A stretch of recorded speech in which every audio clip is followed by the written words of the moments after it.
बाद आप क्या एक्सपेक्ट करते हैं 5 मरला की प्राइसेस यहाँ पे अगर फ़ेज़ 10 के अंदर 5 मरला प्लॉट निकल आता है, क्या प्राइसेस होंगी एक्सपेक्टेशन? मैं समझता हूँ कि इनिशियल स्टेजेस पे तो बहुत ज़्यादा हाई प्राइसेस नहीं होंगी, लेकिन शुरू में एक आध महीना लगता है प्राइस सेटलमेंट होने में। शुरू में ये तकरीबन अगर आज इसकी 30 lakhs अप्रॉक्सीमेटली प्राइस है, तो ये कम से कम 40-50 के दरमियान मिनिमम इसका रेट, इंट्रोडक्टरी रेट या स्टार्टिंग प्राइसेस की अनाउंस होगी। कमर्शियल्स के हवाले से आप क्या देखते हैं कि काफ़ी ज़्यादा लोग क्वेश्चन ये आता है, 9 प्रिज़म में भी कमर्शियल फ़ाइल्स हैं और 10 में भी कमर्शियल फ़ाइल्स हैं।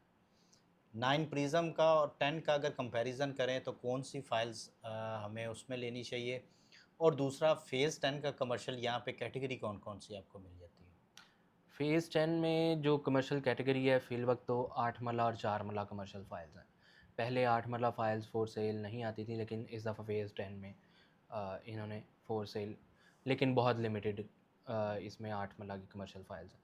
तो 4 और 8 मरला ही ज़्यादातर कमर्शियल्स होते हैं किसी भी सोसाइटी में, डीएचए में भी। अब कंपैरिज़न अगर हम करें तो 9 और 10 का कंपैरिज़न इसलिए नहीं किया जा सकता, 9 ऑन ग्राउंड आ चुका है, वो ऑलरेडी मैच्योर्ड है। उसमें अगर आपको कोई फ़ाइल मिलती है तो वो किसी न किसी ऑलरेडी एग्ज़िस्ट करने वाले ब्लॉक में आएगी, या वो ऑलरेडी डीएचए के कोटा में प्लॉट्स पड़े होते हैं, लाइक जी ब्लॉक में लग जाता है, एन ब्लॉक में लग जाता है, एच में लोगों को अलॉटमेंट नहीं हुई, उधर आपका नंबर लग जाता है, ए और सी में लग जाता है। तो उसमें तकरीबन फ़िल वक़्त विन-विन सिचुएशन ही है। बहुत रेयर चांसेस है कि आप अगर ड्रेन के बिल्कुल करीब जो कुछ ब्लॉक्स में फेसिंग ड्रेन जो कमर्शियल्स हैं, वहाँ पर लग जाए, तो वो फिर नो लॉस नो प्रॉफिट वाला सिनेरियो बन जाता है। हाँ, अब फ़ेज़ 10 की अगर हम बात करें तो फ़ेज़ 10 में थोड़ा-सा फाइल्स में हमेशा रिस्क फैक्टर होता है। आपकी अच्छी लोकेशन अगर निकल आए तो आप टॉप अच्छा प्रॉफिट रेशो निकाल जाते हैं। अगर आपकी डेड से डेड भी लोकेशन निकलेगी तो आपको कुछ ना कुछ प्रॉफिट होगा ही। और अभी चूँकि उसकी फ़ाइल रेट्स जो हैं काफ़ी मुनासिब हैं, तो I think I will recommend for long term holding phase 10। आप क्या समझते हैं फ़ेज़ 10 की जो फ़ाइल्स हैं, काफ़ी ज़्यादा लोग फ्रस्ट्रेटेड भी हमें नज़र आते हैं, ख़ास तौर पे अगर प्रिज़्म के मामले में देखा जाए, यहाँ पे थोड़ा पोज़ेशन और डेवलपमेंट काम में थोड़ा डिलेड रिस्पॉन्स डीएचए की तरफ से नज़र आया। फ़ेज़ 13 की प्लानिंग को भी अगर देखा जाए, तो वहाँ पे भी कहीं न कहीं लोगों के माइंड में ये चीज़ देखने में नज़र आती है। आप क्या समझते हैं फ़ेज़ 10 की इन्वेस्टमेंट क्या ये जल्दी डिलीवर होगा? और किस टाइम फ्रेम तक ये चीज़ें डिलीवरी की तरफ हमें जाती हुई नज़र आएँगी? और ये उसी तरह क्या डिलेड रिस्पॉन्स नज़र आएगा जिस तरह हमें प्रिज़्म 13 में नज़र आता है? अभी डीएचए की टीम बहुत एक्टिवली इन चीज़ों पे काम कर रही है। आपने देखा होगा रिसेंटली 9 प्रिज़्म की बहुत से पॉकेट्स, बहुत सी लिटिगेशन वाले एरियाज़ जो पिछले 10 सालों में क्लियर नहीं कराए जा सके, वो 10 दिनों में क्लियर किए गए हैं। अभी वाली टीम और पहले वाली टीम में थोड़ा डिफरेंस आपको देखने में आया होगा। अभी काफ़ी एम्बिशियस होके काम किया जा रहा है, और मुझे उम्मीद है कि बहुत जल्द आप फ़ेज़ 10 की भी बहुत सी गुड न्यूज़ सुनने वाले हैं, इंशाल्लाह। Like ballot and many more. तो मुझे लगता है कि by the end of 2027 phase 10 के लिए बहुत अच्छी गुड न्यूज़ आने वाली हैं। उसमें बैलेट भी हो सकता है, उसमें मेबी अर्थ ब्रेकिंग का भी काम शुरू हो जाए। देखें, चीज़ें टाइम तो लेती हैं। अब एक 9 प्रिज़्म एक इतना बड़ा प्रोजेक्ट था, 40,000 कनाल से भी ज़्यादा का प्रोजेक्ट था। उसमें फिर कुछ चीज़ें ऐसी हुई कि हमारे मुल्क के हालात, इकोनॉमिकल इश्यूज़, फिर कोविड और इन्फ्लेशंस, तो इन चीज़ों की वजह से कुछ चीज़ें डिले भी हुईं। थोड़ा-सा डीएचए खुद भी स्लो काम करता है, लाइक अदर डेवलपर्स, लेकिन आपको ये श्योरिटी है कि आपको डिलीवर होना है।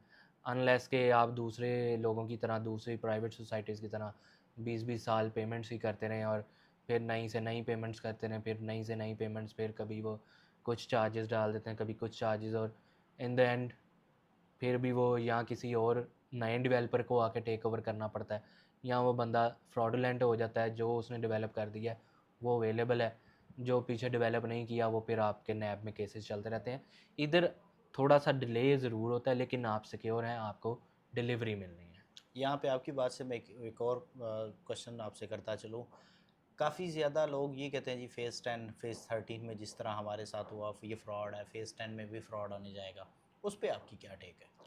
देखिए फ़ेज़ 10 की तो ऑलरेडी ऑन ग्राउंड ज़मीन आ चुकी है, फ़ेज़ 13 की स्टोरी थोड़ी डिफरेंट है।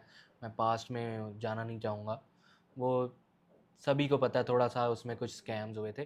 तो उस स्कैम को डीएचए का नाम ना ख़राब हो के डीएचए का नाम साथ लगा हुआ था, उसको इस कवर करने के लिए डीएचए ने इसको प्रॉपर ऑन किया।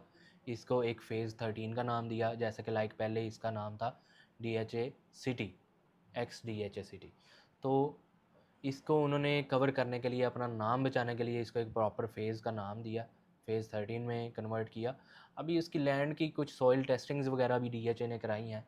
तो देखें चीज़ों का प्रोसेस चल रहा है, इंशाल्लाह उसके लिए भी बहुत जल्द कुछ चीज़ें बेहतर ही होंगी। लेकिन फ़ेज़ 10 की स्टोरी फ़ेज़ 13 से टोटल डिफरेंट है। मार्केट को मुनीब भाई हमने जैसे देखा काफ़ी ज़्यादा डीएच लाहौर में ओवरऑल रियल एस्टेट मार्केट में काफ़ी ज़्यादा फ्लक्चुएशन हमें देखने में नज़र आई, रेट काफ़ी मार्केट में डाउन जाते हुए नज़र आए। फेज़ 10 आपने हाईएस्ट पीक और लोएस्ट पीक क्या देखी, और आज के रेट को अगर रफली देखा जाए तो वो कितना डिफरेंस है? देखें जो इनका पीक देखा गया है, हम अगर लास्ट जो उनसा हमारा सर्कल रहा 2020-21 का, जब रियल एस्टेट को एमनेस्टी दी गई, तो तब चीज़ें बहुत पीक पे गई थी। तो इसका अगर हम पीक देखें तो 5 पल्ला का तकरीबन 40 प्लस 43-45 के बिटवीन। इस तरह अगर हम कनाल का पीक देखें तो तकरीबन 1.25 करोड़, एक 25 के प्लस माइनस गया है। फिर कमर्शियल में अगर हम देखें तो वो तकरीबन लॉन्च ही 2.5 करोड़ के प्लस माइनस हुआ था। इसी तरह 2 कनाल को देखें तो वो तकरीबन पौने 3 को टच करके आया, 2.65-70 को।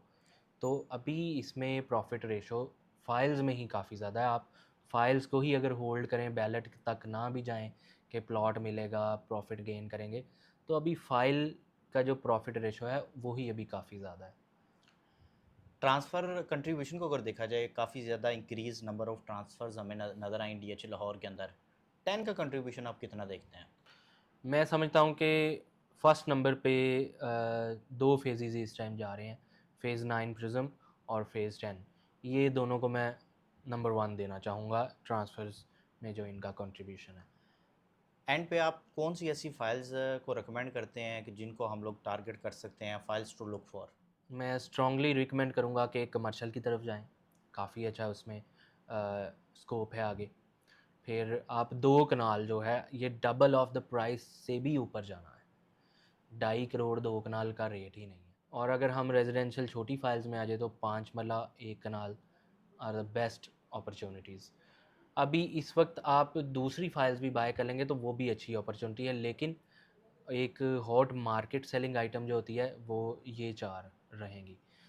अगर आप 10 मरला और 8 मरला की तरफ जाते हैं, वो थोड़ा-सा at a time of selling आपको थोड़ा-सा 1 आध दिन वेट करना पड़ सकता है, लेकिन प्रॉफ़िट रेशो उनमें भी है, मैं उनको भी डिस्करेज नहीं कर रहा, क्योंकि हमने क्लाइंट को वो चीज़ बतानी है कि आप फौरी मार्केट में मार्केट रेट पे निकालें और वो फौरी बिक जाए।